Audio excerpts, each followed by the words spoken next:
So hey guys, welcome back again to my YouTube channel. Today I basically want to talk to you about my experience. So being just in my almost late 20s, I have experienced a lot as an African girl, as a girl raised in an African home. So I've been through a lot of hardships. I've had to, in my life, I've had to deal with a lot. I've had to deal with job loss. I've had to deal with your family cutting ties. I've had to deal with black tax. So I'm going to tell you a little bit about that. So before I continue, please subscribe to my YouTube channel, please. So,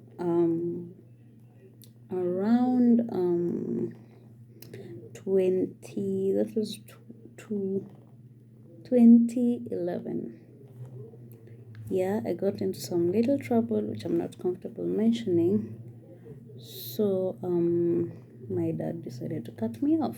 He decided that since I've played too much with my education, he's going to cut off funding my education, like he's going to stop paying my fees. So realizing that I did something wrong, it was too late to go back. So I had to prove myself.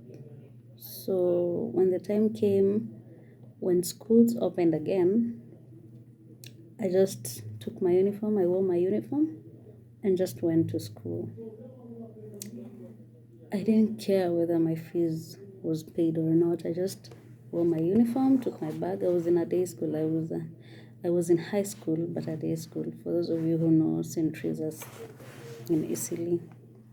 So I just wore my uniform and went to school. And because I was one of the top students, the teachers agreed to let me learn. So every day I went to school, I learned, and when we did our exams, the midterm exams, I did pretty well. So that helped me to convince my dad that I really want to continue with my education, that I really want to be a good person, that I really want to do good. So he went back to paying my school fees, but it was a little bit hard to get that bad picture of me from their minds. So I had to work a little extra hard to prove that I'm not the person that they think I am. So that aside, after I finished school, I went to college. I did so well in college. I got a job at a local TV station called Lolwe TV. I worked there for 3 months, but I was not yet done with college, so I had to go back to school. I had to leave the job because it was conflicting with my schoolwork. Like we didn't have evening classes. The course I was taking didn't have evening classes, so there's no way during the day I would be in school and at work at the same time. So I had to leave the job and continue with my school. Then after I was done with school, I got an internship with another local TV station, E24 TV. Did my internship. Unfortunately, there were no vacancies, so I had to go home. I stayed at home for a couple of months. Then the same company that shelters K24 opened another station, so I had to be called back. We were the first people to begin the station. Then after a while, they realized the language barrier. The station was a community TV station, so they had to take me back to K24. We had to swap with a couple of people. So I went to K24 at 2017. I got my job, like now my stable job, at least a job I thought was stable. I worked there, and ever since I started work, unfortunately for me, when I finished college, my dad had retired. And during that time, the savings he had, he used them to build his house. So my family had no breadwinner, and I had just started my job. So it was just automatic that I became the breadwinner.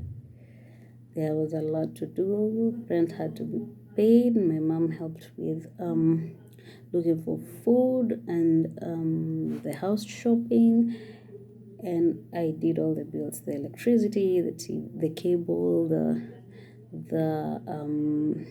what do you call, the rent.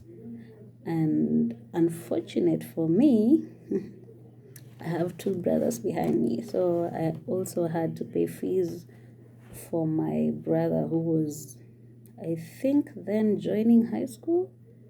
So he was in Form 1. I had to pay for his school fees all through. So from 2017, I've just been the breadwinner. I've been paying school fees for my brother.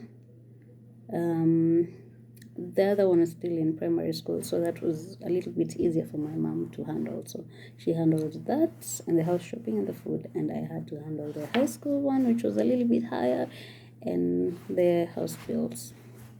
That's how we distributed them. Then in 2020, I lost my job. They had to retrench because of COVID issues. That was the toughest year. I had a couple of savings and then they ran out. I had to rely on friends. Do you know how hard it is to rely on friends? That was the hardest time in my life. But people came together, they helped, and fortunate enough for me, I managed to pay my bills through my friends after I had finished my savings. I had used my savings for almost a year, and then in the middle of that my mother became sick, so she had to be admitted. So then I had to pay the hospital bills. So some of the money I had saved went to pay her hospital bills. So it was a very tough time for me. And then the money I had ran out.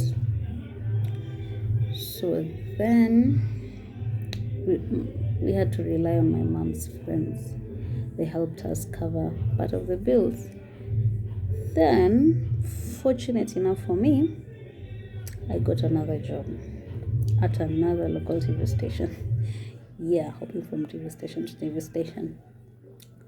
Then it was just during this COVID season when COVID was really COVID, when it just entered, and now it was really, we were now scared of COVID and all that. And then I got a job during that period. So fortunate for me, I'm still working there, here. Yeah, and God has been good. God has been great. I've been able to afford my bills. Well, the pay is not good enough, but we all know that money can never be enough. We still want more and more, but the little that I have, I thank God that I have it. And we are managing. We are living a day at a time. Yeah, so that is my story. I just want you to know that no matter what you're going through, no matter how hard and difficult the situation is, trust me, it will end. Things end. I worked in a toxic work environment. I didn't have a job. I had bills to pay. I had a sick mom. I had a retired dad.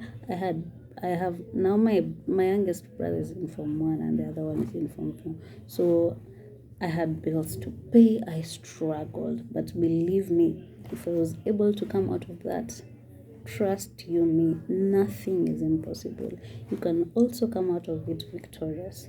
You may suffer, but God doesn't give you challenges that are so hard for you to take. He knows what you can take. So keep pushing, keep praying, keep believing, keep hoping. Just live a day at a time. Tomorrow is not guaranteed. Just live a day at a time. And trust me, you will get there. The problems will end one day. So yeah, I have nothing much to say. I just wanted to give you part of my story. Subscribe. Hey.